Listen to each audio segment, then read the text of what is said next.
अस्सलाम वालेकुम जी। Welcome to all of you to Pakistan academy. यार आप लोगों का एक सवाल आया हुआ है कि जी के बैंक में जब जाना है तो उसके लिए जी वो तालीम क्या ना कोर्स कंप्यूटर कोर्स क्या कौन से करने पड़ते हैं। देखें जी, बात सुने।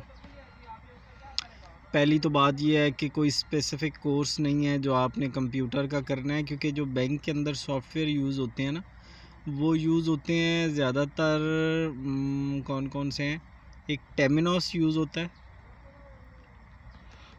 और एक यार कौन सा यूज़ होता है, विंडो बेस एक सॉफ्टवेयर है HBL का, बड़ा थका हुआ। और UBL और MCB का भी यार वो कोई इतना जो है ना वो सॉफ्टवेयर अच्छा नहीं है। लेकिन वो जो सॉफ्टवेयर है ना वो आपको बाहर नहीं मिलते।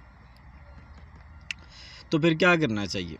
करना आपने ये है कि पहली बात तो ये है कि आप एक्सेल वर्ड को अच्छी तरह करें, ठीक है। इसके अलावा एक्सेल वर्ड को बहुत अच्छे से कर लें बस, लेकिन उसको यार टका के करो। तो बहुत अच्छी अच्छी चीज़ें हैं जो कि आपको आनी चाहिए उसके अंदर, एडिटिंग कैसे करनी है। रिमेनिंग हम इंशाल्लाह मेरा अपना भी इरादा है कि हम हर समर और विंटर में एक बैच लाया करें ताकि आप लोगों के लिए रहनुमाई हो। तो हम भी लाया करेंगे। तो कोई सच है इसके अलावा ऐसे सॉफ्टवेयर्स नहीं हैं जिनकी आपको ज़रूरत है। तो सवाल किस तरह के बैंकिंग इंटरव्यूज़ में नॉर्मली पूछे जाते हैं? तो जो जो सवाल पूछे जाते हैं वो ज़्यादातर अकाउंटिंग, मैनेजमेंट, मार्केटिंग और फाइनेंस के रेलेवेंट पूछे जाते हैं, ठीक है। तो आई होप सो कि आपको ये बात समझ आ गई होगी।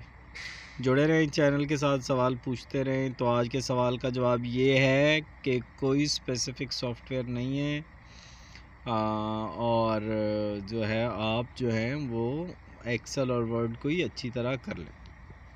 Thank you very much.